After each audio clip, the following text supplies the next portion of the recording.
You can't do no-till on bad soil. You can't. Some might say, those look terrible, Sarah.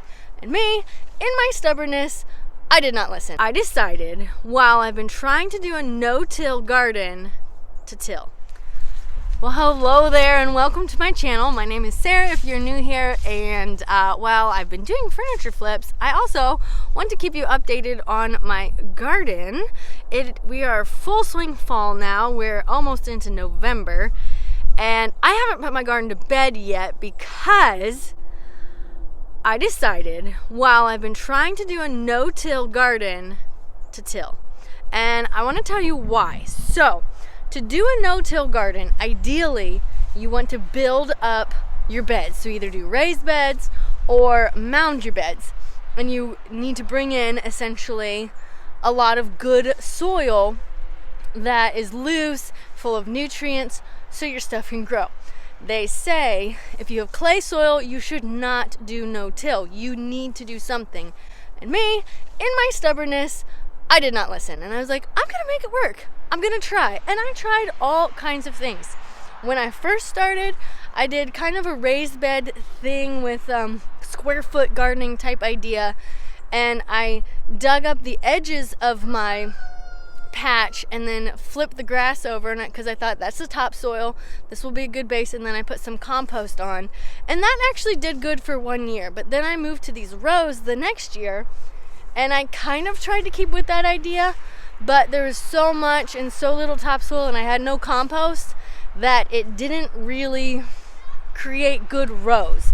And I'll try to show you some examples here of how my garden worked out and why I know that no-till didn't work for me, at least how I did it.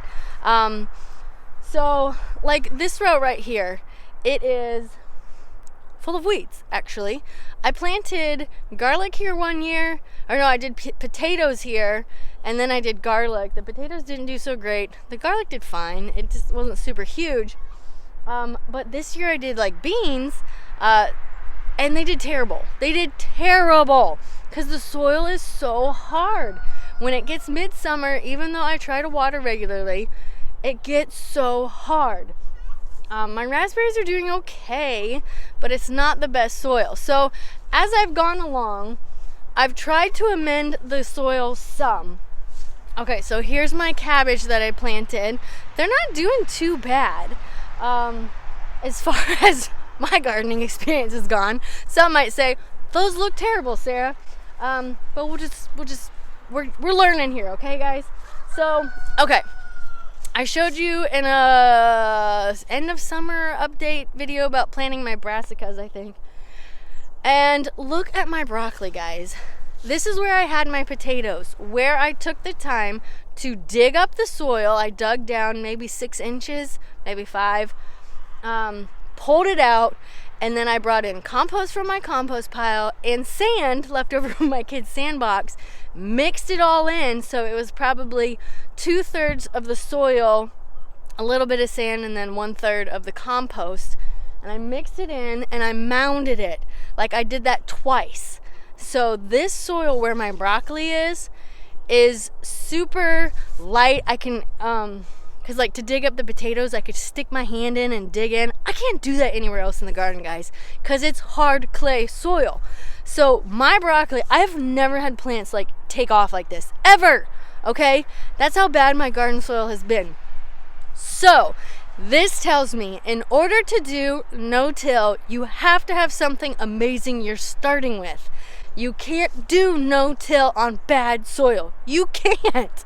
So, while I didn't till this, I did by hand till it and add in amendments. So that's what you have to do to get no-till to work. And then you add your good compost on either in the fall or spring or both, to then have fantastic soil, nice and soft and loose all year round, where you can just like scoot the dirt around and plop your start in. I have to like chisel out the dirt on these other rows here towards the back where I have not amended the soil like this. So after this is the 4th season of planting a garden, I have got a tiller. and we're gonna till today. Now, obviously I can't till the whole garden. I have stuff still growing. So I'm gonna take the fencing out. Even though it took me hours to put it in and lots of hard work, I'm gonna take it all out so I can till these rows.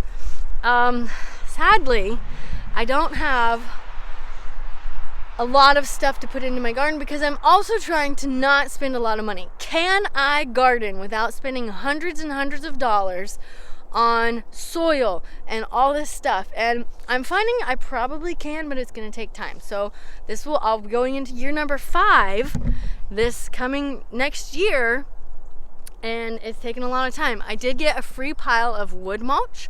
That's piles. That's 3 truckloads right there. Pickup truck. I didn't buy a truckload.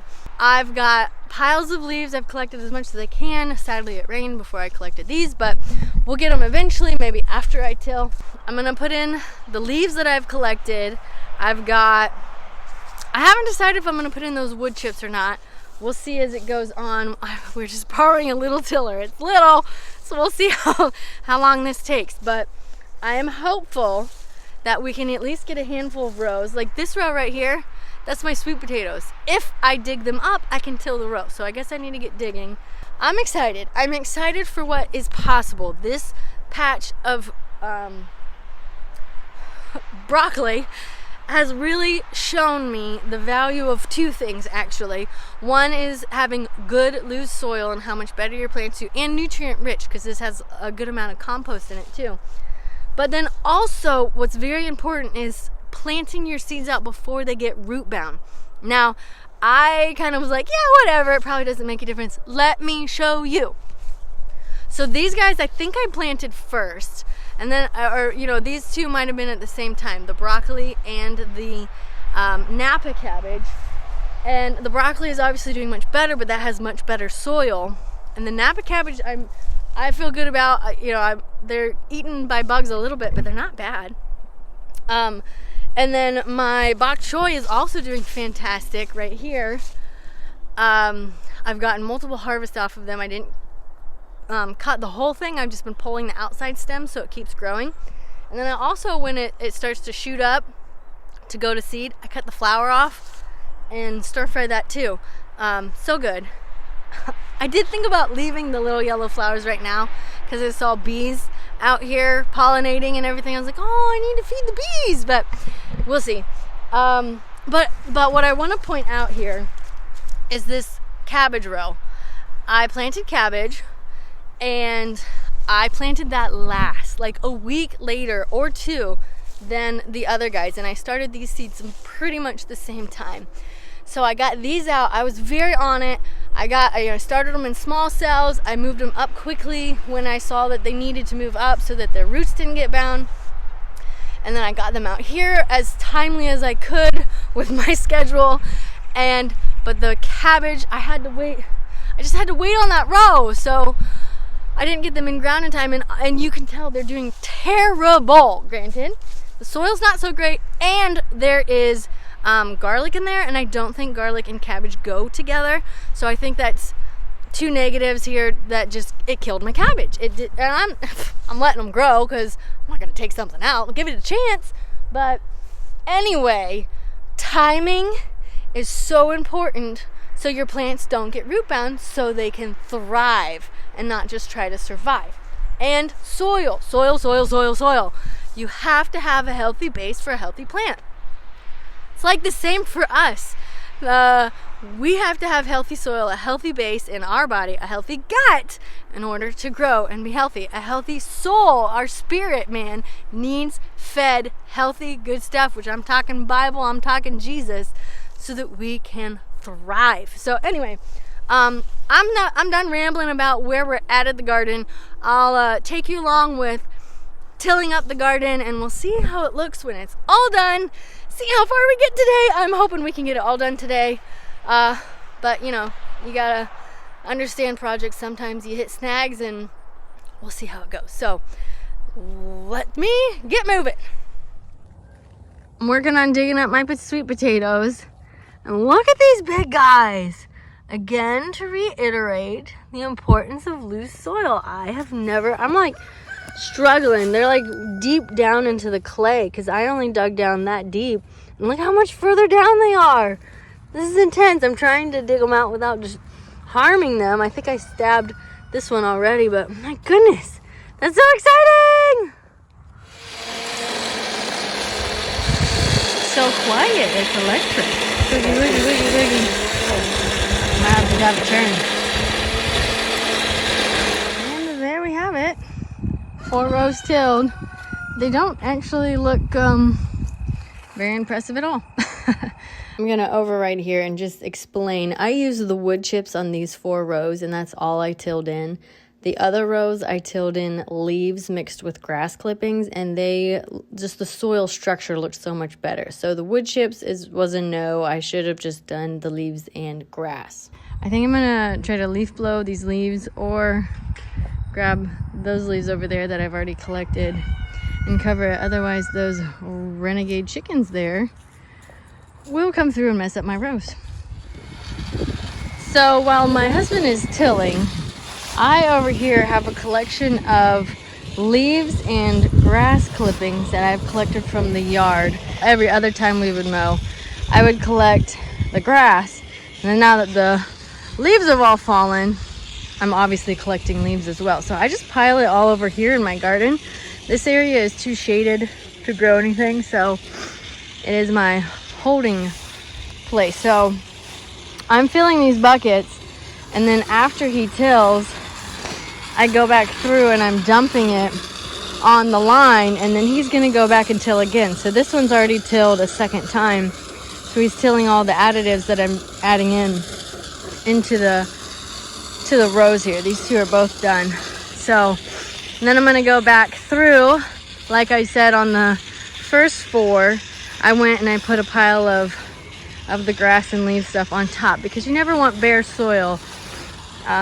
You always want to cover your soil. So loading these buckets over, he's tilling that row, and then we have this portion of this row left, and we'll be done tilling. All right, it's the next day. I ran out of daylight as the day wore on yesterday, as we finished up after 2 days of tilling my no-till garden, and I have high hopes. So we got these 4 rows done. It took a while to get those posts out, but we got those done. I should have left the posts out. We should have taken them out, tilled, and then put them right back in.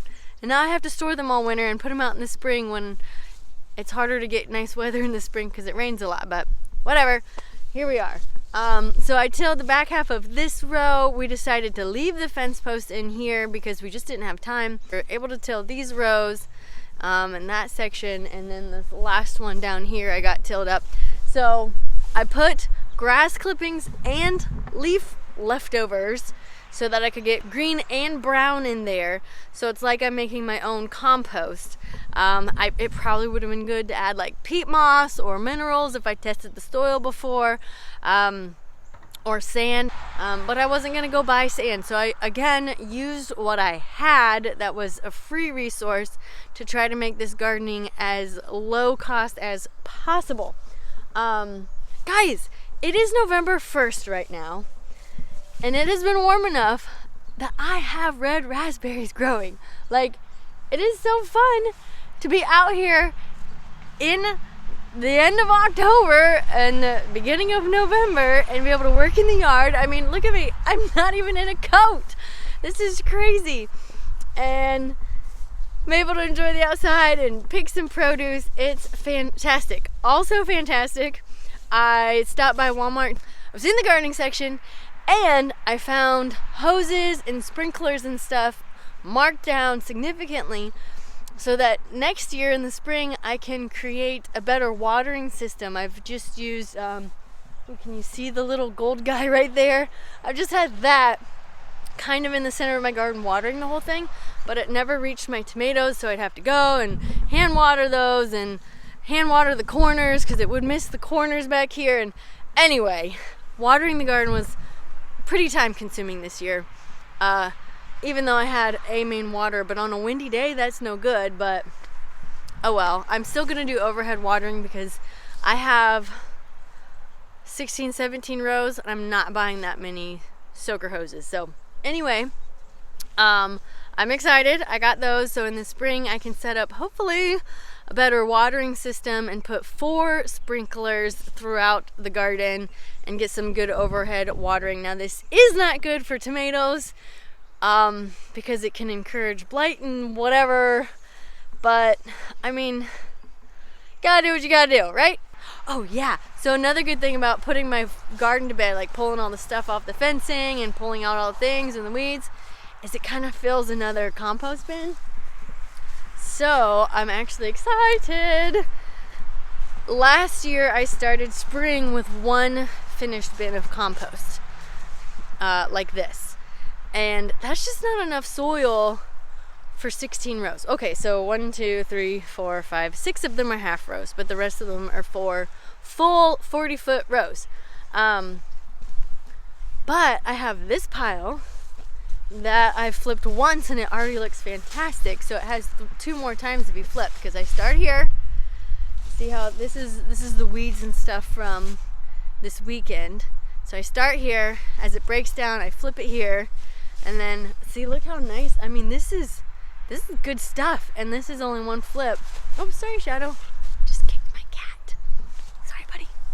And then this is open because I don't have enough stuff to fill my bins. And then this is pretty much ready, but I'm just gonna let it sit over winter so I have it in the spring to put out on my rows to get everything, give everything a nice fresh layer. I do need to collect or leaf blow or rake or whatever works and get all those leaves, and then I have my sugar maple trees in the front. I need to get all those leaves onto my garden because I want everything covered. You don't want bare soil. That is not good because it blows away, washes away. You want to protect your nice healthy soil. Also, one reason I tilled here in the fall, my husband's like, I've never heard of tilling in the fall. I thought you till in the spring. Well, they say you need to let it sit 1 month before you plant to let all the microorganisms rejuvenate and reestablish, because I mean, tilling destroys stuff. I mean, that's brutal. But also in the spring I've got tons of worms, probably because of all the water. They're coming up trying to breathe because they're like drowning. But in the fall I didn't see any. I did not see a single worm, and that might be alarming, but at the same time it means I can till and not kill them because I want them. So hopefully this works. I will see in the spring if these rows produce beautifully like my broccoli or other things. Look, it's been 2 days, 3 days, and look how much bigger the blooms are. That is crazy. I missed that. I chopped some shorter blooms off and cooked them yesterday. They were super bitter, but bitter foods are good for you. And so we embraced it, and I stir-fried them up with some onions and salt and pepper, and did I use coconut amino acids? I did. And then we ate them mixed in with some meat and noodles and had some Asian noodles. Anyway, I'm rambling enough. This is it for my garden and why I tilled my no-till garden, because my clay soil again just was getting too hard and I needed to do something. So if you have clay soil and you want to do no-till, I have experienced that it seems you have to till in amendments your first go around. After that, hopefully you can do no-till. We will see. This back row here, when my husband was tilling it, he said was really rough. Like, this was the hardest row, which makes sense because I planted half soybeans, half azuki beans, and the plants did terrible. I got no soybeans. They were the back half. That's even worse. So we tilled in some good stuff. Hopefully it does better, and then putting all the leaves over top will protect it and be a nice mulch for in the spring to then just kind of scoot aside and plant my plants there. And hopefully we won't have much weeds, but that corner has a ridiculous amount of thistle. So I also have some really high power vinegar that when I have time to, you know, just go through and cut every plant and drop some vinegar on it. There's probably 1,000 over there. You know, we'll do that. But anyway, as of now, the garden is almost wrapped up, which means I can move into indoor projects, which are super needed, but I'm so excited, guys. I love being outside. I love being in nature. I love getting work done and growing things. So if you have thought about doing this stuff, you're probably not at this point in the video, but I highly encourage you, get a little plot of land, get some containers, something, grow some stuff. It's fun. Times are getting crazy anyway, so it's like, yeah, let's get out there and grow some things to have a backup plan for some high nutrition food. So anyway, thank you so much for joining me today. Hopefully this video has been helpful in helping you decide how to approach your garden if you're new, or if you're troubleshooting having hard clay like myself, or you want ideas for how to amend your soil without spending lots of money and buying stuff like mushroom compost, which would be fantastic. If I had hundreds of dollars to throw at my garden, I would do that, but I'm really trying to make this be something that is not a money pit. You might consider it a time pit because I spend a lot of time out here, but I love it. I love when the weather's nice and I can get outside and just work. It's just, I don't know, I'm wired that way. So anyway, thank you for joining me. I'll catch you in my next video.